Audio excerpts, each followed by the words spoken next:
ఒక పేజీని జాగ్రత్తగా దాచేసింది సోనియా గాంధీ. తన భర్తకి తల్లి ఎవరు? ఇందిరమ్మ. ఆ ఇందిరమ్మ తండ్రి నెహ్రూ. ఆనాడు ఆయన హయాంలో జరిగినటువంటి ఒక ప్రేమాయణం వాస్తవంగా ఈ దేశానికి సర్దార్ వల్లభాయ్ పటేల్ ప్రధాని కాకుండా పోవడానికి, ఆయన్ని ప్రధానమంత్రిని చేయడానికి గాంధీ మీద ఒత్తిడి తీసుకొచ్చింది బ్రిటిష్ వాళ్ళు. ఆ గాంధీ గారు చివరికి సర్దార్ వల్లభాయ్ పటేల్ని ప్రధానమంత్రి చేయాలని కాంగ్రెస్ పార్టీలో ఉన్నటువంటి అందరూ కోరినా సరే, ఓటింగ్ జరిగినా సరే, చివరికి నెహ్రూని ఎందుకు ఒప్పించారు అంటే, ఇదే నెహ్రూకి ప్రధానమంత్రి పదవి ఎందుకు ఇప్పించారంటే, ఆనాటి బ్రిటిష్ వాళ్లతో ఆయనకున్న సాన్నిహిత్యం అన్నటువంటిది ఎప్పటికీ బీజేపీ చెప్తూ ఉంటుంది, మోడీ కూడా మనం ప్రస్తావించారు.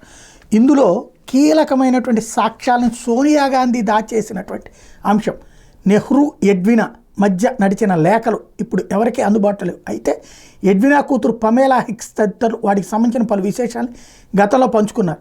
నెహ్రూ ఎడ్వినా మధ్య అత్యంత గాఢమైన బంధం కొనసాగిందని పమేలా తన పుస్తకంలో స్పష్టంగా పేర్కొన్నారు. నా తల్లి నెహ్రూ పరస్పరం ఎంతగానో ప్రేమించుకున్నారు. ఒకరంటే ఒకరికి చెప్పలేనంత గౌరవాభిమానాలు ఉండే. దీన్ని ఎన్నోసార్లు గమనించాను. మా అమ్మ తాను ఎంతగానో తప్పించిన ఆదర్శ సాహచర్యాన్ని పండిట్జీ రూపంలో పొందింది. అయితే వాళ్ళిద్దరి మధ్య శారీరక బంధానికి అంతగా అవకాశం లేకపోయింది. నిత్యం తమను చుట్టుముట్టుండే సిబ్బంది తత్తుల వల్ల ఏకాంతం దొరకడం గగనంగా ఉండేది. ఎడ్విన్ భారత వీడే ముందు నెహ్రూకి ఓ ఉంగరం ఇవ్వాలని భావించారు. తీసుకుంటారు లేదని చివరికి ఆయన కుమార్తె ఇందిరికి ఇచ్చి వెళ్ళారు అని పమేలా చెప్పుకొచ్చారు.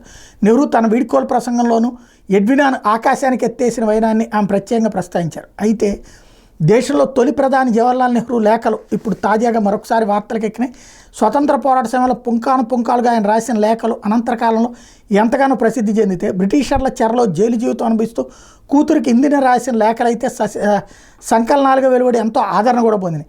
జయప్రకాష్ నారాయణ వంటి రాజకీయ ఉద్దండులు మొదలుకొని భౌతిక శాస్త్ర దిగ్గజం ఆల్బర్ట్ ఐన్స్టీన్ దాకా ప్రముఖులందరితో నెహ్రూ జరిపిన ఉత్తర ప్రత్యుత్తరాలు అందరికీ తెలిసినాయి. చక్కని రచనా శైలికే గాక అద్భుతమైన అభివ్యక్తికి వాటిని నిలువెత్తు నిదర్శనంగా చెప్తుంటారు. నెహ్రూ తదనంతరం ఆయన లేఖలన్నింటి ప్రధానమంత్రి మ్యూజియంలో లైబ్రరీలో భద్రపరిచారు. అయితే యూపీఏ హయాంలో 2008లో కాంగ్రెస్ అగ్రనేత సోనియా గాంధీ వాటన్నింటి తన నివాసానికి తరలించేశారు.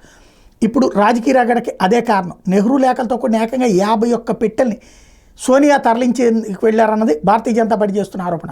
వాటన్నిటి తిరిగి ఇవ్వాలని పీఎంఎంఎల్ తాజాగా సోనియా గాంధీని కోరింది. కనీసం జిరాక్స్లో పీడీఎఫ్లో ఆయన అందజేస్తే భద్రపరుస్తామని విజ్ఞప్తి చేసింది. దాంతో అసలు నెహ్రూ లేఖలు సోనియా పనిగట్టుకు తీసుకెళ్లాల్సిన అవసరం ఏమొచ్చింది?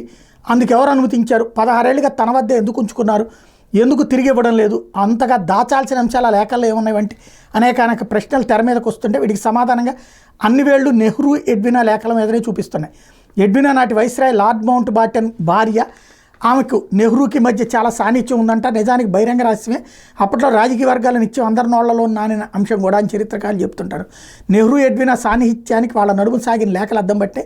దాంతో వెలుగు చూడకూడదని సోనియా భావించారు. అందుకే వాటితో పాటు అన్ని లేఖల్ని పీఎంఎంఎల్ నుంచి తరలించుకుపోయారన్నది బీజేపీ చేస్తున్న ఆరోపణ. గాంధీ నెహ్రూ కుటుంబం అంటూ ఇప్పటికే నరేంద్ర మోడీ అవకాశం దొరికినప్పుడల్లా పదునైన విమర్శలు చేస్తున్న నేపథ్యంలో ఈ లేఖల రగడ ఇప్పుడు సీరియస్ అయింది.